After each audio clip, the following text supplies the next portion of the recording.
যারা বেশি নামাজ পড়বে তারা বেশি জান্নাতে ঢুকবে নাকি? নামাজ পড়তে পড়তে যারা কপাল কালো করে ফেলছে এরা ঢুকবে না? যারা হজ করতে করতে বড় হাজী সাহেব হয়েছে, জিকির করতে করতে হাতে 3-4টা তাসবিহ রেখেছে, তাদের কথা বলা হয়েছে? এগুলো নিঃসন্দেহে অনেক বড় আমল, কিন্তু সবচাইতে বেশি জান্নাতে প্রবেশ করাবে যে আমল, বিষ্ণু বললেন, এক হচ্ছে আল্লাহর ভয়, আরেক হচ্ছে সর্বোত্তম আচরণ। প্রিয় ভাইরা, ইসলামের মেজাজটাকে চিনে নেন, ইসলামের এসেন্সটাকে বুঝে নেন। আমরা ভালো আচরণকে গুরুত্ব দিতে চাই না।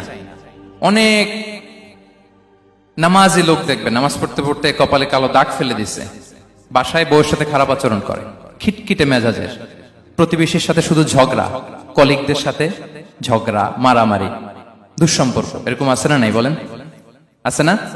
কিন্তু নামাজি, অনেক বড় হাজি, একদিনও কোরআন তেলাওয়াত মিস হয় না।